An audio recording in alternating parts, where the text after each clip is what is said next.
Sa ngalan ng Ama, at ng Anak, at ng Espiritu Santo. Amen. Ang pagpapala ng ating Panginoong Jesucristo, ang pag-ibig ng Diyos Ama, at ang pagkakaisa ng Espiritu Santo naway suminyong lahat. At sumaiyo rin. Mga kapatid, gunitain natin ngayon si San Martin ng Tours, isang obispo at tagapagdipinsa sa simbahan at pananalig sa Diyos. Sama natin sa misa natin ngayon ang mga intensyon para sa araw ngayon. Ang inyong mga intensyon kayong narito sa loob ng Basilica Minor, pamansang Nambanan ni Jesus Nazareno, at ang mga nakisa sa atin sa ng live streaming through Facebook Live, YouTube, X, Instagram, TikTok, at iba pang social media dito sa ating bansa at sa iba't ibang dako ng mundo. Isama rin natin ang ating intensyon para sa kapayapaan sa buong mundo. Mga minamahal ko mga kapatid,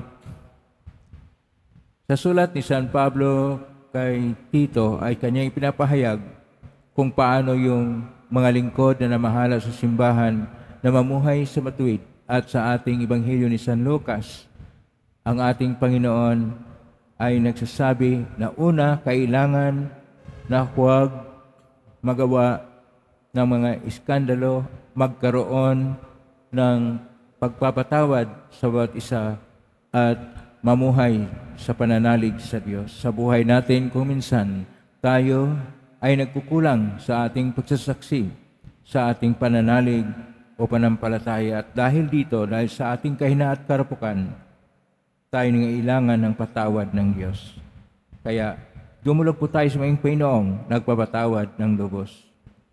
Sino kong tagapagpagaling sa mga nagsisisi, Panginoon, kaawaan mo kami. Panginoon, kaawaan mo kami. Dumating na tagapaganyayang mga makasalanan ay magsisi, Kristo, kaawaan mo kami. Kristo, kaawaan mo kami. Nakaluklok ka sa kanan ng Diyos Ama para ipamagitan kami, Panginoon, kaawaan mo kami. Panginoon, kaawaan mo kami. Kaawaan tayo makapangyarihang Diyos, patawarin tayo sa ating mga kasalanan, at patnubayan tayo sa buhay na walang hanggan. Amen. Manalangin tayo. Ama naming makapangyarihan, sa pamumuhay at pagpanaw ng obispong si San Martin ng Tours, ang iyong kadakilaan ay nagniningning. Ganapin mong panibago ang mga dakilang gawa ng iyong paglingap sa aming loobin, upang ang kamatayan man o ang buhay ay huwag makapaghiwalay sa amin sa pag-ibig mo. Sa pangitan ni Jesucristo kasama ng Espiritu Santo, magpa sa walang hanggan. Amen. Magsiupo muna ang lahat. Ang simula ng sulat ni Apostol San Pablo kay Tito. Mula kay Pablo, alipin ng Diyos at Apostol ni Jesucristo. Sinugo ako upang patibayin ang pananalig ng mga hinirang ng Diyos, palawakin ang kanilang kaalaman tungkol sa katotohanang makapaglalapit sa atin sa Diyos at bigyan ng pag-asa sa buhay na walang hanggan. Bago pa lalangin ang sanlibutan, ang buhay na ito ay ipinangako na ng Diyos na hindi marunong magsinungaling. Ipinahayag naman ito sa takdang panahon at ipinagkatiwala sa akin upang ipangaral ayon sa utos ng Diyos na ating tagapagligtas. Kay Tito, tunay kong anak sa pananampalataya, ipinagkaloob sa ating lahat. Sumainyo nawa ang pagkalinga at kapayapaan mula sa Diyos Ama at sa ating tagapagligtas na si Kristo Jesus. Iniwan kita sa Kreta upang ayusin ang mga bagay na wala pa sa ayos at pumili ng matatanda sa simbahan sa bawat bayan ayon sa itinagubilin ko sa iyo. Ang pipiliin mo'y yaong walang maaaring ipintas. Minsan lang nag-asawa, ang mga anak ay mananampalataya at hindi magugulo o matitigas ang ulo. Kailangang walang kapintasan ang isang tagapangasiwa ng simbahan sapagkat ang pamamahalaan niya'y mga gawaing ukol sa Diyos. Kailangang hindi siya palalo, hindi magagalitin, hindi maglalasing, hindi mapusok o gahaman.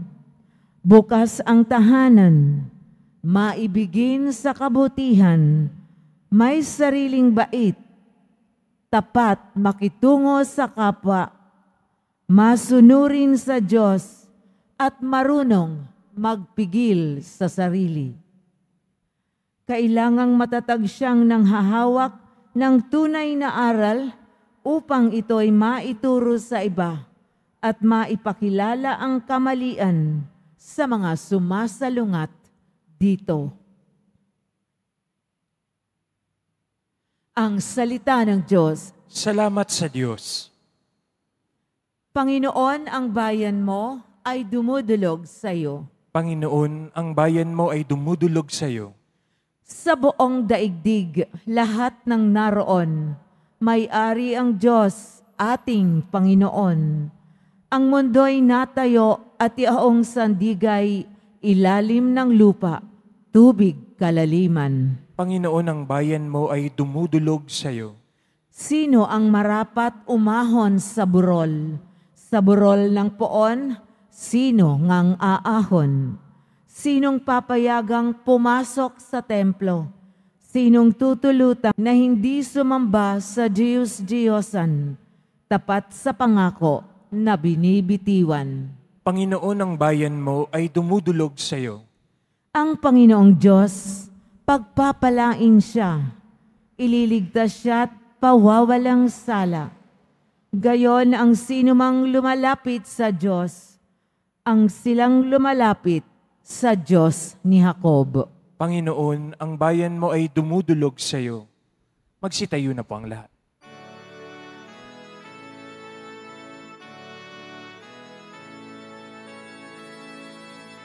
Alleluia,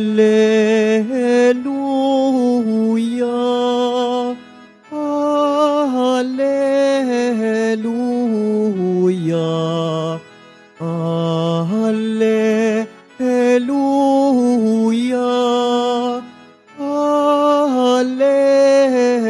Alleluia. Sa daigdig ay laganap,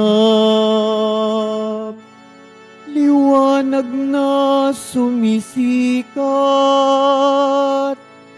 salitang buhay ng lahat. Alleluia, Alleluia,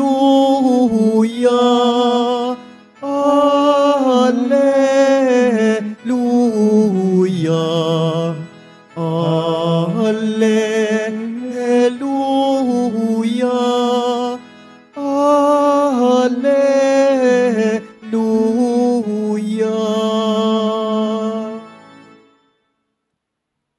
Sumainyo ang Panginoon. At sumairin.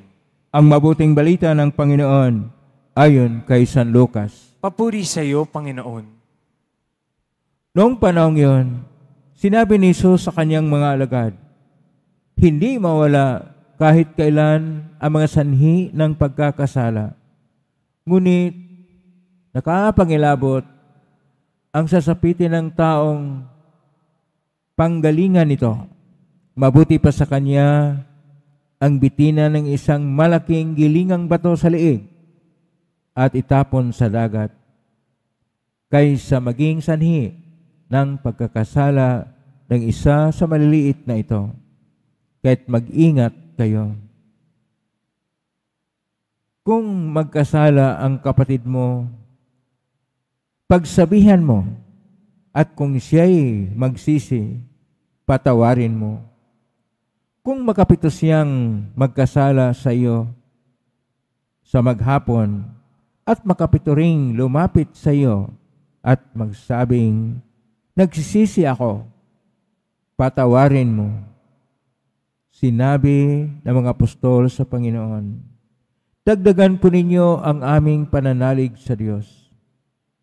Tumugon ang Panginoon.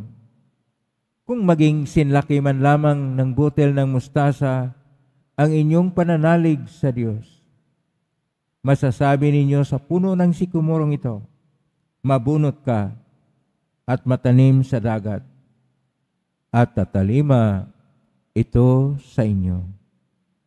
Ang mabuting balita ng Panginoon. Pinupuri ka namin, Panginoong Hesukristo. Magsiupo mo ng lahat. Isang mapagpalang araw po sa inyong lahat. Purihin po natin ang ating pong Isus Nazareno.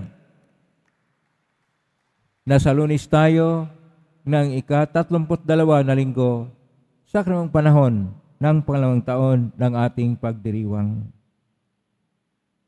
At ang ating pong tema ay ang pamumuhay ng isang nananalig sa Diyos.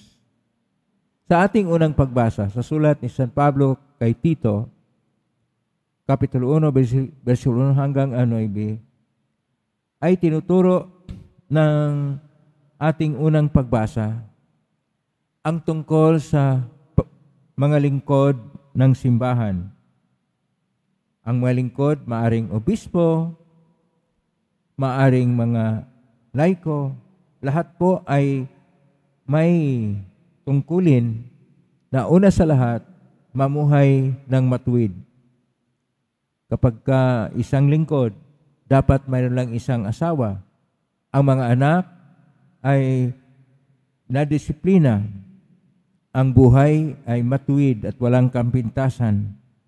Kaya kailangan na ang pamumuhay ng mga lingkod sa simbahan ay nasentro sa Panginoon.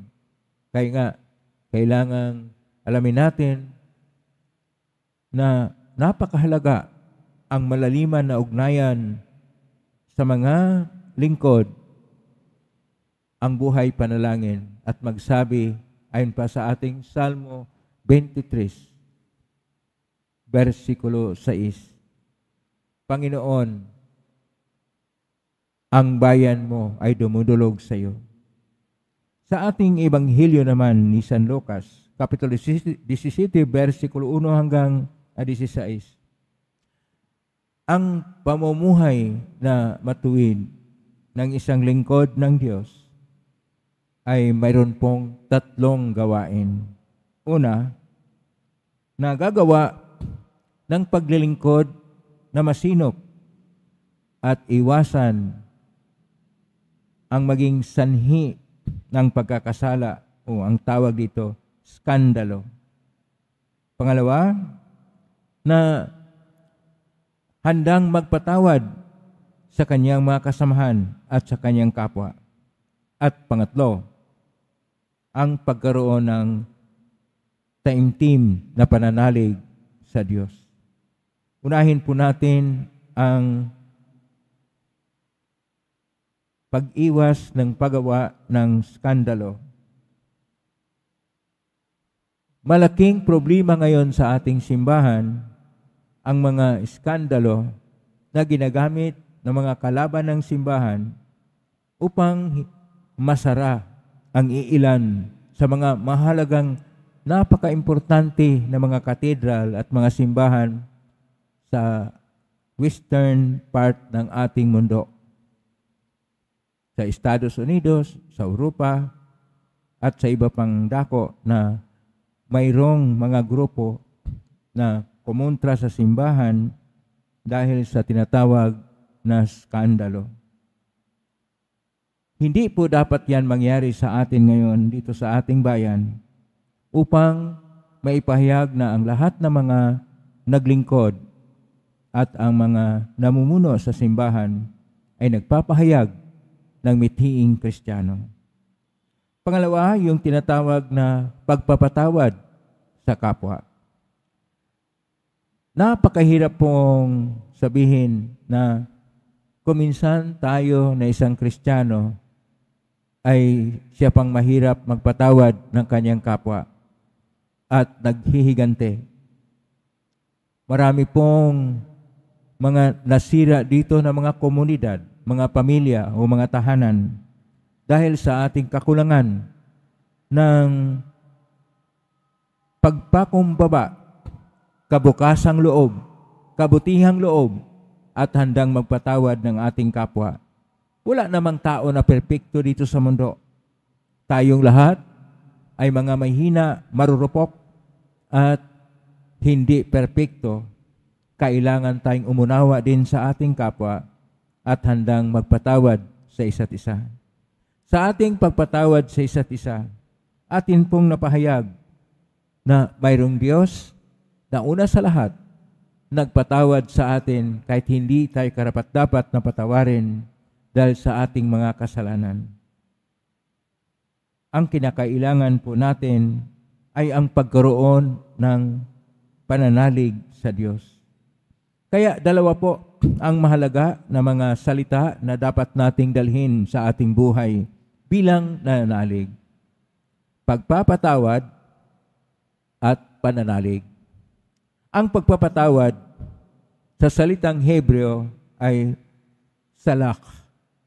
Salak na ito yung ating bukas na konsensya, bukas na kalooban, bukas na puso, na mayroon tayong kabukasan at handa tayong magpakumbaba na tayo ay magpatawad sa ating kapwa. Hindi lang hanggang 3 beses sa ating Panginoon, 70 beses na kung nagkasala ang ating kapwa ay ating patawarin.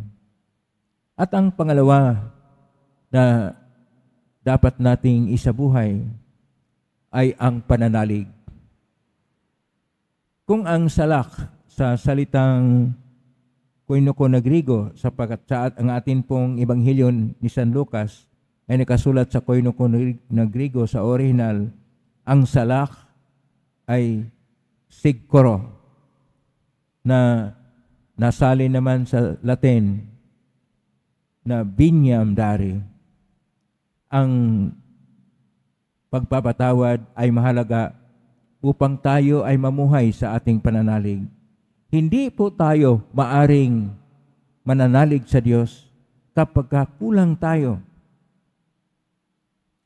sa ating pagpakumbaba at ang ating handa na magpatawad sa kapwa. Maging hipokrito lang ang ating mga paraan. Ano naman ang pananalig sa Diyos? Ang pananalig sa Diyos sa salitang Hebreo ay Emunah Elohim. Emunah, ang ibig sabihin dito, ang ating panampalataya, ang ating pananalig, ang ating tiwala na ibigay nating buo sa Diyos. Sa salitang Koinoko na Grigo, pisti, na sa salitang Latin naman, pedem. At itong dalawa, ang pagpapatawad at ang pananalig, ay siyang napakahalaga na bahagi sa ating buhay. Kapag ka ikaw ay may pamilya, ang pagpapatawad sa loob ng mga tahanan ay isang susi sa pagpatuloy na kayo'y nagkaisa at maging matibay ang inyong samahan at maging matapat kayo sa isa't isa. At kung iyan ay samahan pa ng pananalig o pagtitiwala sa isa't isa, lalong gumaganda ang buhay sa tahanan. Kapag ka matibay ang buhay ng isang pamilya na siyang tunay na batayan sa ating sambayanan, lahat po ay nababatay sa pamilya. Kung mahina at marupok ang struktura ng tahanan o pamilya, maging marupok at mahina din ang sambayanan at maski ang simbahan. Kaya sa atin, dapat nating tingnan na manatiling matapat ang mga may pamilya. Kung maging matapat at malusog ang buhay sa pamilya, maging matibay ang sambayanan, maging masigla din ang simbahan. Kaya ito yung dapat nating dalhin. Una, ang pagpapatawad na tapat sa isa't isa. Pangalawa, ang pagtitiwala sa isa't isa at higit sa lahat, ang pananalig sa Diyos. Lahat po na gustong paigtingin ang pananalig sa Diyos, pumalakpak pa ng malakas upang tayo ay manalig sa Diyos na mayroon ng pagtitiwala sa atin ang Diyos na kailanman hindi tayo iiwanan. Ang Diyos na nagmahal ng tunay sa atin, na handang magpatawad sa atin kapag tayo'y babalik sa Kanya. Ang Diyos na sa Kanyang pag-ibig at pagmamahal ay Kanya pong ibinigay ang Kanyang bugtong na anak ng ating Panginoong Jesucristo upang tayo ay lalo pang tumibay sa ating ugnayan sa Diyos. Naway atin itong alamin na kailanman hindi tayo iiwanan ng Diyos. Amen? Purihin natin ang Diyos. Magsitayo po ang lahat.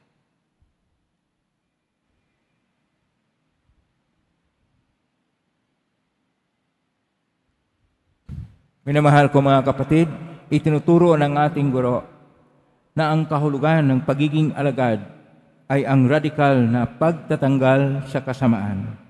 Inialay natin ang ating mga panalangin ngayon ng may pagpapasyang magsakripisyo upang sundan ng Panginoon. Atin pong itutugon, Panginoon, sumaamin nawa ang iyong kapangyarihan. Panginoon, sumaamin nawa ang iyong kapangyarihan. Ang simbahan naway magwagi sa kanyang pagpupunyaging labanan ang kasamaan sa daigdig, manalangin tayo. Panginoon, sumaamin nawa ang iyong kapangyarihan.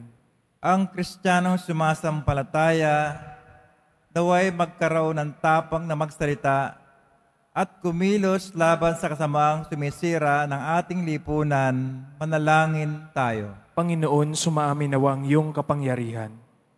Ang mga pinaging manhid na ng kasalanan naway hipuin ng Espiritu ng Panginoon upang magbalik loob sila at magbago ng pamumuhay, manalangin tayo. Panginoon, sumaamin nawa ang iyong kapangyarihan. Ang mga may sakit naway palakasin ng kanilang dinaranas na pagsubok at maialay nila ang kanilang paghihirap para sa pagbabalik loob ng mga makasalanan, manalangin tayo. Panginoon, sumaamin nawa ang iyong kapangyarihan. Ang ating mga mahal na yumao, naway akayin sa piling ni Kristo, manalangin tayo. Panginoon, sumaamin nawa ang iyong kapangyarihan. Sa tahimik, idulog natin sa Panginoon ang ating mga sariling kahilingan. Makapangyarihang Diyos, bigyan mo kami ng matapang na pananampalataya upang maging malakas at matatag kami sa aming paglaban sa kasamaan ng mundong ito. Hiling namin ito, mita ni Kristong aming Panginoon. Amen. Magsiupo munang lahat.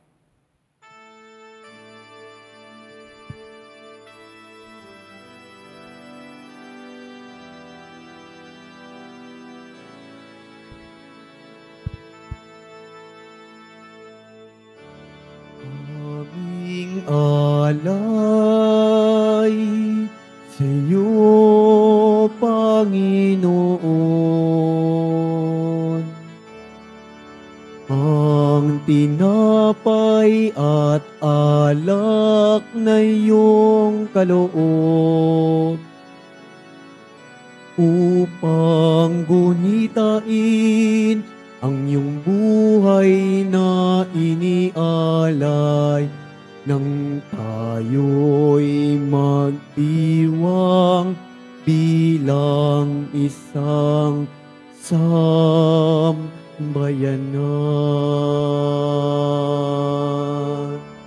Magsitayo po ang lahat. Manalangin kayo kapatid upang paghain natin ay kalugdan ng Diyos amang makapangyarihan. Tanggapin nawa ng Panginoon itong paghahain sa iyong mga kamay, sa kapurihan niya at karangalan sa ating kapakinabangan at sa buong sambayanan niyang banal. Ama naming lumikha, pakabanalin mo ang aming mga alay sa paghahain namin ngayong ginugunita si San Martin ng Tours upang sa pamuhay naming araw-araw itaguyod kami nito sa hirap at ginhawa. Sa pangitan ni Jesucristo kasama ng Espiritu Santo, magpa sa walang hanggan. Amen. Sumainyo ang Panginoon. At sumaiyo Itaas sa Diyos sa inyong puso at diwa. itinaas na namin sa Panginoon. Pasalamatan natin ang Panginoong ating Diyos. Marapat na siya ay pasalamatan. Ama ng kapaninto na marapat ni kay aming pasalamatan sa pangitan ni Jesucristo na aming Panginoon.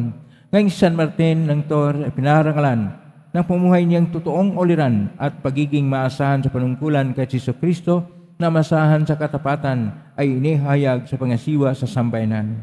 Ang malasakit ng mga ulirang tagapangasiwa noon ay nagpapatuloy magpahanggang ngayon sa palangkalang iniukol kaisa ng saman dito'y nagtitipon. Kay kisa namang hel si siawit ng papuri sumpay sa kalangitan, kami nagbubunyi sa kadakilaan. Santo, Santo, Santo, Panginoong Diyos ng mga hukbo, napupuno ang langit at lupa ng kadakilaan mo, o sana sa kaitaasan. Pinagpalang na paririto sa ngalan ng Panginoon, o sana sa kaitaasan. Magsilod po ang lahat. Ama naming banal, ikaw ang bukal ng tanang kabanalan, kaismitan ng Espiritu ng banal na makaloob na ito, upang para sa amin maging katawan at dugo ng aming Panginoon Jesucristo. Bago niya pinagtisang ko sang loob na maging handog, hinawakan niya ang tinapay, pinasalamatan kanya, pinaghati-hati niya yon, iniabot sa kanyang malagad at sinabi, tanggapin ninyong lahat ito at kanin. Ito ang aking katawan na ihandog para sa inyo.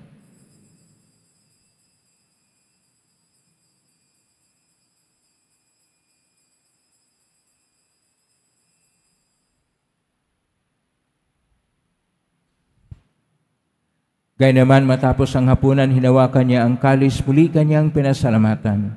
Inabot niya ang kalis sa kanyang malagad at sinabi, tanggapin ninyong lahat ito at inamin. Ito ang kalis ng aking dugo ng bago at walang hanggang tipan. Ang aking dugo na ibubuhos para sa inyo at para sa lahat sa ikapagpapatawad ng mga kasalanan. Gawin niyo ito sa pag-alala sa akin.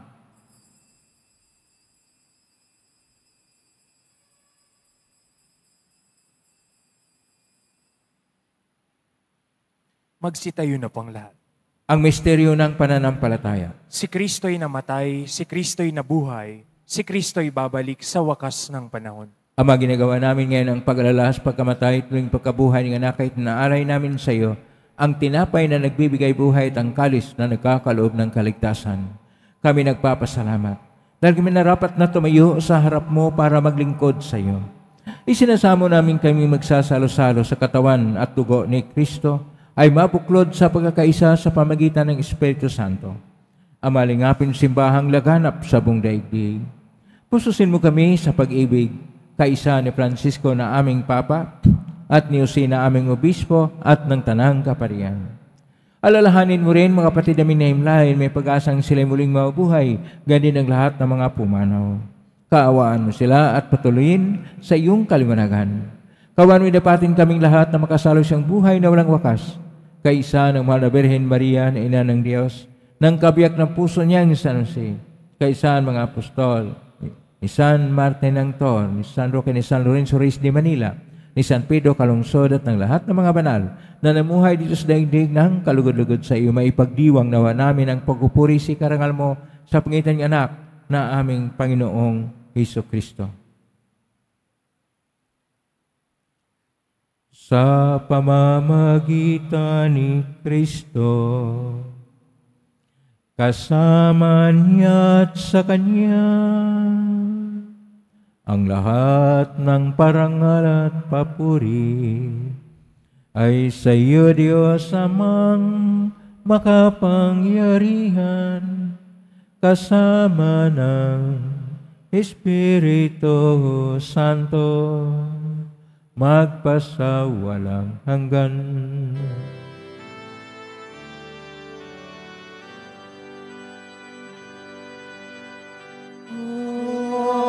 Amen. Amen. Amen.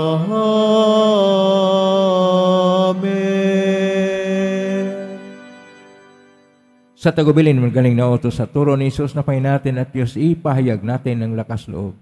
Ama namin, sumasalangit ka, sambahin ang ngalan mo. Mapasa amin ang kaharian mo. Sundin ang loob mo dito sa lupa para nang sa langit. Bigyan mo kami ng aming kakanin sa araw-araw at patawarin mo kami sa aming mga sala para nang papatawad namin sa nagkakasala sa amin at huwag mo kaming ipahintol sa tukso at iadya mo kami sa lahat ng masama. Hinihiling namin kami adya sa lahat ng masama. Pagkalooban ng kapayapaan araw-araw Iligtas sa kasalanan at sa lahat ng kapahamakan, samantalang aming pinanabikan ang dakilang araw ng pagpapahayag ng tagapagligtas naming si Jesucristo. Sapagkat iyo ang kaharian at ang kapangyarihan at ang kapurihan magpakailanman. Amen. Panginoong Jesucristo, sinabi mo sa mga apostol, kapayapaan ang iniiwan ko sa inyo, ang aking kapayapaan ay binibigay ko sa inyo. Tunghayan mo ang panampalataya at huwag ang aming pagkakasala. Pagkalooban mo kami ng kapayapaan at pagkakaisa ayon sa kalooban, kasama ng Espiritu Santo, magpa sa walang hanggan. Amen. Ang kapayapaan ng Panginoon ay laging sumainyo. At sumaiyo rin. Magbigay kayo ng kapayapaan sa isa't isa. Kapayapaan. Kordero ng Diyos, na nag-aalis ng mga kasalanan ng sanlibutan, maawa ka sa amin. Kordero ng Diyos na nag-aalis ng mga kasalanan ng sanlibutan, maawa ka sa amin. Kordero ng Diyos na nag-aalis ng mga kasalanan ng sanlibutan, ipagkaloob mo sa amin ang kapayapaan. Magsiluhod po ang lahat.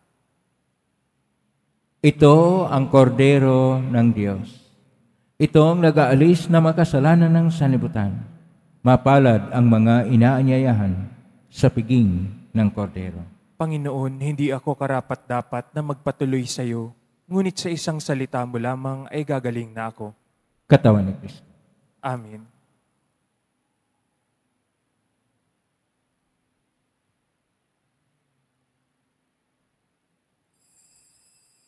Para sa lahat ng tatanggap ng banal na komunyon, sasagot po tayo ng aming pagkasabi ng pari o ng lay minister ng katawan ni Kristo at isubo agad sa bibig bago umalis sa harapan ng pari o lay minister. Sumunod po tayo.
Magsitayo po ang lahat.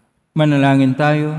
Ama naming mapagmahal, ipagkaloob mo sa aming nagsalo-salo sa piging ng pagkakaisa, ang ganap na pasyang sundin ang loob mo sa lahat ng bagay upang katulad ng buong pagtatalaga ni San Martin ng Tours sa iyo, kami ay maging marangal sa pagiging para sa iyong totoo. Sa pangitan ni Jesucristo kasama ng Espiritu Santo, magpa sa walang hanggan. Amen. Panalangin para sa mga kaluluwa. Mga kapatid, ipagdasal natin ang ating mga minamahal na yumaot ang lahat ng mga kaluluwa sa purgatorio. Panginoon naming Diyos, Ama namin, Ikaw po ang dahilan ng aming pagsilang sa igaling ang aming buong hiram na buhay. Kung kabaang loob po kaming nanalangin at kami na makaawang kalugdan mo po ang mga kaluluwa ng mga nagpumanaw na sa mundong ito. Sila naway magkamit ng buhay siyang piling. Alisin mo ang namamang karumihan ng kasalanan upang sila ay maging marapat sa iyong walang hanggang kalinisan. Iyaon mo sila sa purgatorio at bigyan ng puwang sa iyong kaharian sa langit. Kapayapaan kailanman ang igawad ng may kapal sa mga yumaong nagsipanaw. Sila naway silayan ng iyong ilaw na walang hanggan. Amen. Mapanatag nawa sila sa kapayapaan. Amen.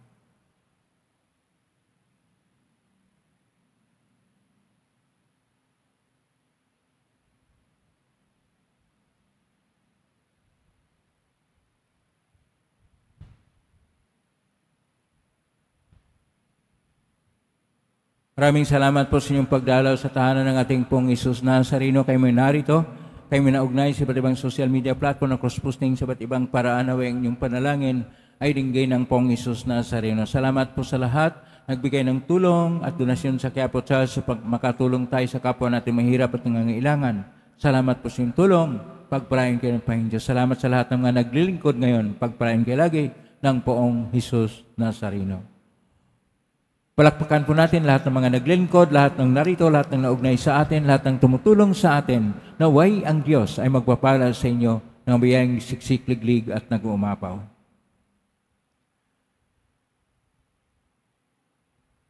Pagpapatawad at pananalig ay siyang dapat nating isabuhay upang maging matatag tayo, hindi lang sa tahanan natin, sa pagiging simbahan din ng Diyos. Ngayon po, ang bubasbas. Mangyari po lamang itaas bagya, mga ibagay na pasbasan. Sumainyo ang Panginoon. At sumaiyo rin. Mahal na pong Isus Nazareno, iniag mo sa cross ang walang maloy na pag-ibig ng Diyos ang katauhan. Pakinggan mo kininganin ka na nagsusumamo sa makamta na manila yung katugunan at tanggapin ang kasagutan mitang na loob na tinatanaw. Magnasani po ninyo ang mga dalang imahin, dasal at mga bagay-bagay. Basbasan namin ang mga karamdaman. Sa pangitan ng benisyon nito na maalala ng pangako na sa binyag na ikaw ay kaibigan at paglalingkuran bilang Panginoon magpa sa walang hanggan. Amen. Pagpalain kayo makapangyarihang Diyos, Ama at Anak at Espiritu Santo. Amen. Taglay niyo sa pag-uwi ang kapayapaan, pag-ibig at pag-asa ng Pong Isus Nazareno. Salamat sa Diyos.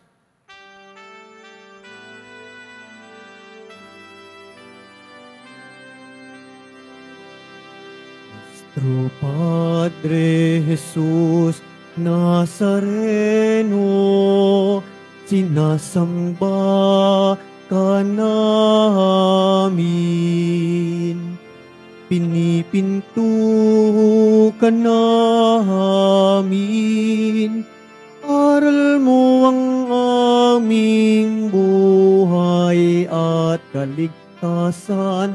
Nuestro Padre Jesus Nazareno, iligtas mo kami sa kasalanan. Ang krus mong kinamatayan ay sagisag ng aming kaligtasan. Nuestro Padre Jesus Nazareno, dinarangal ka namin. Nuestro Padre Jesus Nazareno, nilulwalhati ka namin. Nuestro Padre Jesus Nazareno, dinarangal ka namin. Nuestro Padre Jesus Nazareno, nilulwalhati ka namin.